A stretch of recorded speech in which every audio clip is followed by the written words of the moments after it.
welcome back to my channel. My name is Jinan and I'm here with another beautiful guest on our TMI series. You're very much welcome if you're a new subscriber, and if you're a returning subscriber, I am so glad you can be on this channel and still come back for more. On our TMI series, we actually talk about people here in China, different cultures, different backgrounds, different continents, to come talk about their life here in China. So I'm here with another beautiful guest. Okay, she's quite eloquent. She's pretty. She's very pretty, guys. Like, I'm not really exaggerating. Like, she is pretty. So just forget about that. Let's just go into her. So now I want her to give us a brief detail about her. Like, who is she? Okay. Okay. So we start with your name. What's your name? My name is Laone, and I come from Botswana. For many people that don't know where Botswana is, it's in the southern part of Africa, on top of South Africa, around that area. I've been living in China for 4 years now. Wow. Yes, I came here to study international law, and yeah, I live in Jinan. Cool, guys. That's a very, very, very cool self-introduction that can get her a good job, really. So you've been here for 4 years. Like, have you been in another city, or you've been here in Jinan all the time? I've been in Jinan this whole time. Cool. How is it? Jinan is very guys, limited. I don't know. Really? Yeah, it's quite limited in terms of a lot of things, like entertainment, people. There's very few foreigners here, and I feel like they're getting less and less. I know, right? And yeah, entertainment areas, like fun places to go to during the day and night, very limited. Jinan is very small, so it is actually. It is, and we're getting, if foreigners are like 80, we're now 30. I'm not joking, guys. Like, a lot went back 2020 and now they're not able to come back. So have you been able to compare other cities or province to Jinan? Like, you've been to Shanghai or any other place? Yeah, I've been to Shanghai, which is very different from Jinan because it's got so many foreigners and stuff. Oh, really? And yeah, I think my problem was that I was comparing Shanghai to Jinan. So I mean, Shanghai is vast. It's like, it's got everything that you would like, you know, as a foreigner. And yeah, I've only been to Shanghai and a small city called Hubei. Hubei? Yeah, in Anhui province. The southern or the northern part of China? It's just underneath us. I don't know. I think southern, just a little bit.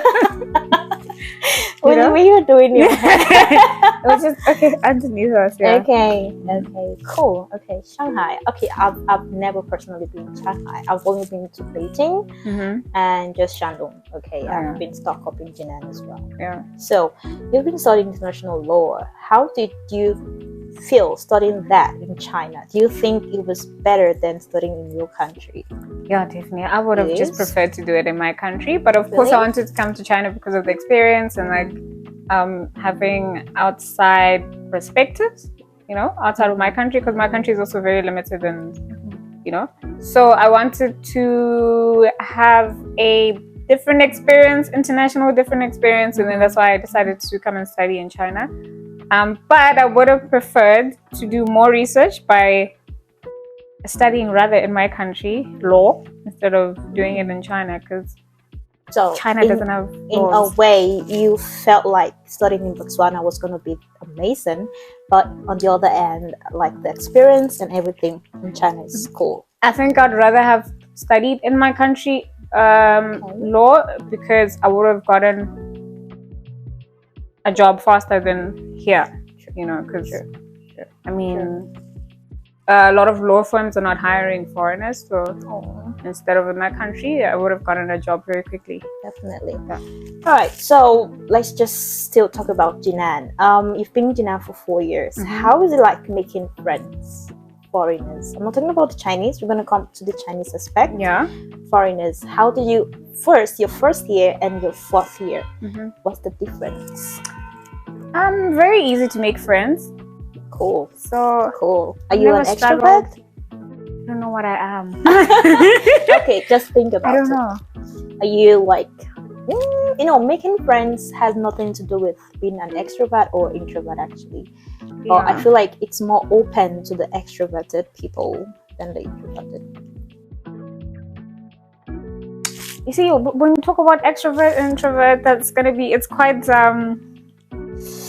I don't know. Because I don't know where I fall, so I would say that generally I'm very like social.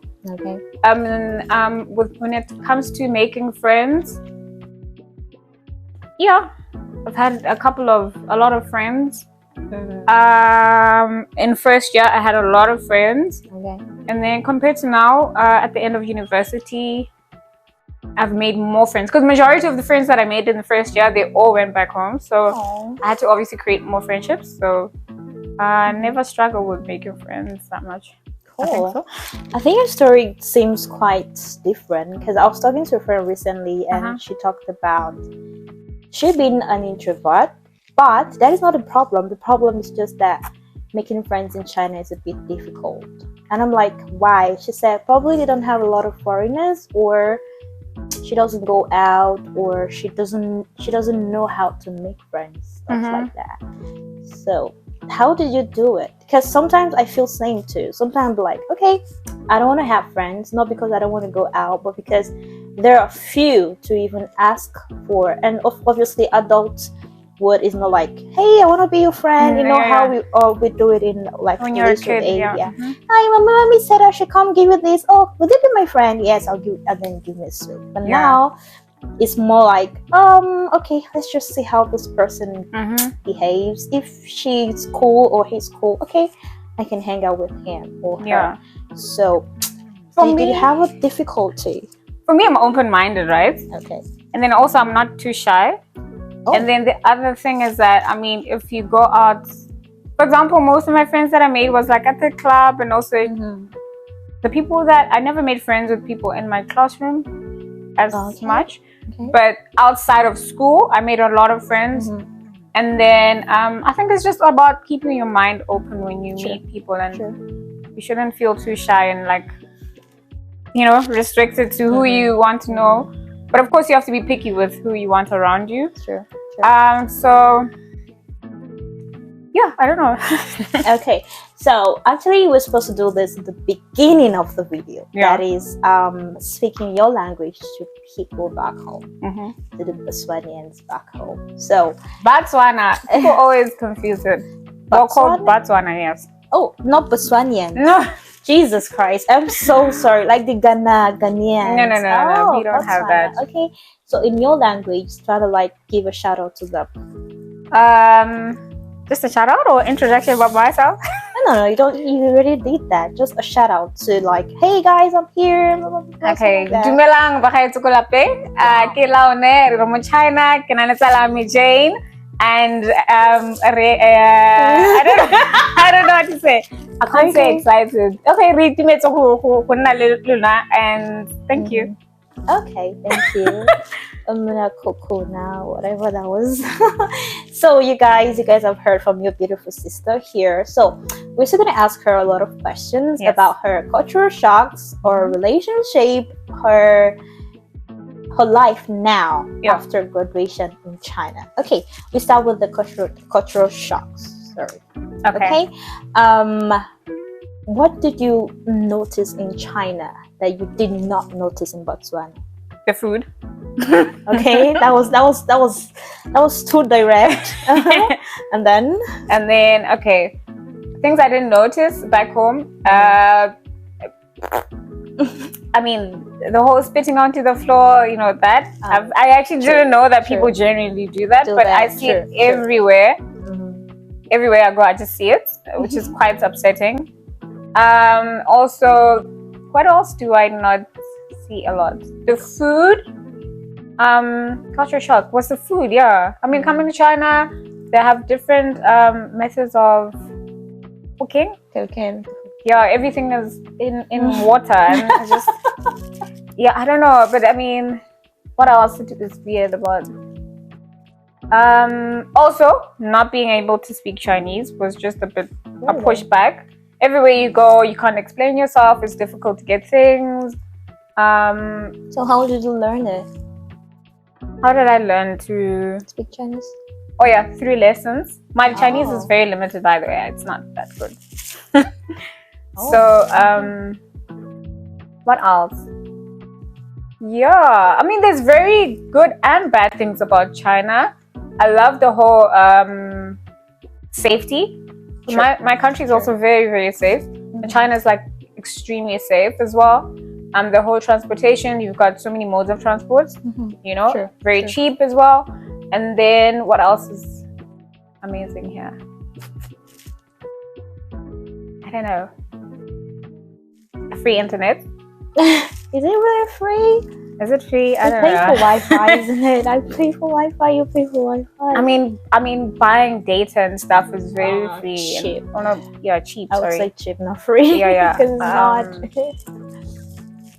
Yeah, the people here, they're different. You know, you get really like friendly, wonderful Chinese people, and then you get like really straight to the core, horrible and mean. You know, so.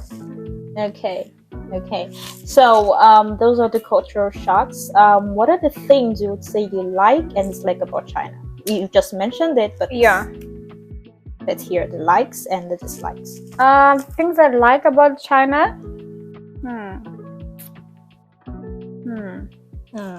Guys. Okay, different modes of transport. You get e-bikes, you get buses, you get DDs, you get so many things, so many options to travel. Also, the whole fast trains. That's one of the things I like about China. That's my best, actually. Yeah, you get to travel in like a split second to a different city. And then also, things are not complicated. I mean, they've got high technology, so whatever you want, you just easily access it. And then things are quite cheap, I would lie, like groceries and what else is cheap? Wi-Fi? Transport is cheap, Wi-Fi is cheap. Groceries are... No, groceries the prices are going up now. I don't know what's going on. Actually, it's not. Groceries are not cheap now. Yeah, they're not cheap now. No, they're not. And then what else? Oh, I hate the fact that there's no beef. It's difficult to find beef. Like, okay, because I love meat so much. I come from a country where we eat beef like crazy. Yeah. Aww. And then it's so difficult to find beef. I haven't eaten beef in so long, which is upsetting. Yeah. Also, I also love the online shopping. Great benefits. Taobao, very, very good. So yeah. My dislikes. Some of the people. Very rude. Very, very rude. Guys, I like the way she makes her facial expression. Yeah. I'm just looking at her face and I'm laughing because she's actually saying the truth, guys. Just take her out. I don't like some, you know, and the way they sort of undermine foreigners also is not okay. Sure. And then what do I dislike? You know, funny enough, I actually love Chinese food. You love it now? No, I've always loved it. In the beginning, I was like shocked. Like, I don't know what to try out now. Okay. But of course, now I've had so much experiences eating a lot of stuff. So I love Chinese food. And then there isn't a lot of Western restaurants as well. I don't think it's our city though. I think it's Jinan? Here. Yeah. There Jinan should be in so bigger limited. cities. Yeah. I think I heard there are traditional restaurant in Guangzhou. Yeah, they are. Like all also countries Shanghai. have their, I mean, the place to go for all countries. So, all right, thank you. Guys, she just talked about the things she likes and dislikes about China, which is obvious. Okay, if you're living in China or probably you're aspiring to come to China, just get this in your head. Okay, and the fact that you should also learn how to cook in case you may not be able to adjust like her. You can cook your things. The ingredients are here and everything, but if you can't really put them together, you may find it a bit difficult to get used to the Chinese food, which is actually very delicious. Okay, so let's talk about the relationship. How do you see relationship in China? How do I see? Let me ask you, what was your how do I say? What were you expecting relationship wise before coming to China? I wasn't expecting any relationship. Okay, you just came to China and be like, yeah, I'm going to study and that's what I'm going to do. I wasn't thinking too much about that. Oh, okay. So how was it been? Because it's 4 years. Maybe you had an experience, or probably people back home actually. Though this is not the main focus of the TMI, but it's something we cannot deny. Okay, it's a fact we cannot deny because she's a girl, a beautiful one at that. And of course, there's so many guys, definitely, definitely wanting her or wants her, and still want her. Definitely. Okay, so let's just ask her. Okay, let's just ask her about her experience. So, just briefly, maybe. I've only been in one relationship. Cool. Ever Yeah, since I one came is here. something. One is something. I've only been in one relationship, and the person came from Rwanda. Aww. And it was for 2 years, and then he went back home. So, and then it ended. So it's just a struggle ever since. Yeah, that is what I'm saying, guys. People think if you go to China, you get anyone you want. It's not true. It's not like the US, where you can see a lot of people that are used to maybe the melanins, okay, or even people in general, okay. People are very, very, how do I say? I think playful. Like, it's very difficult to date in China. Yeah, like, it is. It's very difficult to find potential. Let me say that. Yeah, actually, I think everyone has their own goals, and it's difficult to get someone that has the same goal with you and is willing to be serious. Let's just put it. Getting a relationship in China is quite easy, but getting a good relationship may not be so easy. Yeah, true. Okay. Why though? Oh no, man, I don't know. I actually thought someone told me about these things before coming to China, because I got here and everything was like, voila! I mean, different people and everything. Yeah. So we've talked about really pretty much so many things now, and would you like to add or like an advice to the Botswanas out there willing or aspiring to come to China? The border's gonna open though. Exactly. Okay, in the future. Future. Okay, let's not talk about only China, because that would be a little limiting, right? So coming out of their country as a whole, maybe to anywhere in the world. And that, guys, we're gonna cut it off from here because we have a lot of gist and a lot of information to bring in the next section. Alright, guys, thank you for sticking around. Let's hop to the next one next time.